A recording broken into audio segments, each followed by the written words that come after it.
Good day everyone. So today I will be going to discuss about basic process of interventions. So first process is about individual interventions. It is a targeted approach focused on addressing the unique needs of a single person, often in one-on-one setting. So, it means po, yung individual interventions daw, ito yung isang klase ng pag-uusap na kung saan nag-usap kayo by one-on-one. Kumbaga, papasok din po dito yung confidentiality ng person na yon, single person sa inyo both. Kumbaga dalawa lang po kayo doon, is wala na pong iba. Example po nito is yung HR consultant and yung kanyang employee. So, yung isang employee na yun, napansin ni HR consultant na may problem yung isang employee. Kumbaga, hindi siya active sa kanyang trabaho, nagiging inefficient siya and unproductive siya. So, yung HR consultant, ang gagawin niya is kakausapin niya yung yung employee niya. So, kakandak siya ng individual interventions. Sila lang dalawa yung mag-uusap na kung saan para ma-address yung issue ng kanyang employee. So, para malaman kung ano ba talaga yung issue and individual interventions, ibig sabihin, tumutukoy po ito siya sa tao. So, halimbawa, yung tao na yun is may problem. So, kailangan tulungan siya para makope niya kung ano ba talaga yung problem niya sa isang workplace or sa kanya, kung may problem pa siya sa kanyang mga katrabaho. Yun po yung individual interventions. So, yung benefits ng individual interventions, first is build trust and openness. So, maganda to siya sa isang organizations na magkaroon din siyempre ng individual intervention. So, common naman talaga na dapat sa isang organizations is merong gano'n na pag-usap sa between employee and the HR or between employee and yung parang boss, pinaka-boss niya, gano'n. So, syempre kapag nakakausap mo yung isang employee one-on-one is magkakaroon siya ng tiwala sa iyo. At saka yung openness, kumbaga hindi siya mahihiyang mag-share sa iyo kung ano ba yung problem or may problem ba sa workplace, ganon. And it also reduces misunderstandings. Ibig sabihin, mababawasan kung may mga misunderstandings man na pangyayari is mababawasan yun, o kumbaga mo siya agad, makukope mo agad kung ano ba talaga yung mga problem. Improves teamwork and decision making. So, syempre, as halimbawa may isa kayong team, mas ma-improve yun kapag meron kayong individual interventions. Yung pagde-decide nyo, but decision making is mas magiging maayos yung kalalabasan. Encourage self-discovery and development. So, dito naman po is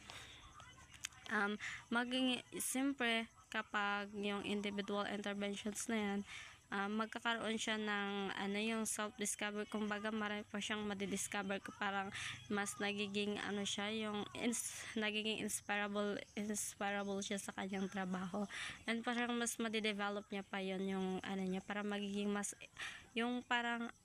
magiging mas efficient pa siya. Kumbaga magkakaroon siya dahil nga nagkaroon siya ng trust,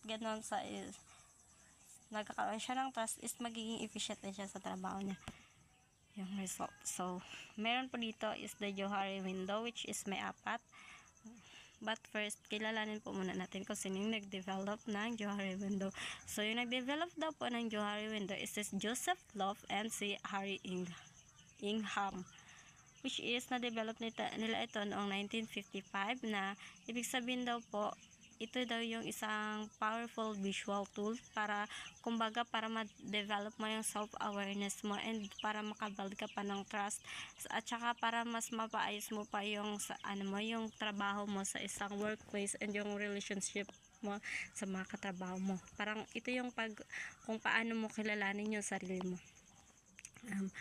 Meron ditong 4, which is the first window, known to others, often self. Ito naman yung alam ng lahat, information about you that both you and others know. So, alam mo and alam din ng iba. So, kung example, may skills ka na alam na ng lahat, and also yung name mo, yung edad mo, or yung mga public na pinaalam mo sa lahat. Kumbaga kung ano yung pagkakilala nila sa'yo is ganun din yung pagkakilala mo sa sarili mo. Parang ayun yung yung open self, open ka sa lahat. Ito namang hidden self, when si hidden, ibig sabihin yung tinatago mo. Ikaw lang yung may alam, hindi alam ng iba. Example nito is yung secrets mo, personal experience. So, may mga personal experience ka na ayaw mo nang i-share sa public. Gusto mo ikaw lang yung may alam. Ito din naman, mayroon ditong blind self. Ito yung hindi mo nakikita pero nakikita ng iba. Kumbaga may pag-uugali ka na nakikita ng iba na hindi mo alam na ganun ka pala. For example, may kausap ka and then biglang napataas yung boses mo. Hindi mo napansin yun kasi para sa'yo normal lang, pero para sa iba hindi. Parang nagkakaroon sila ng misunderstanding dito sa blind self. Kung para sa'yo okay yun, pero para sa iba hindi. Ito namang unknown self. Ito yung mga information about you that neither you nor others know. Ito yung information na kahit ikaw mismo hindi mo alam sa sarili mo at wala pa rin nakakaalam ng mga tao sa paligid mo.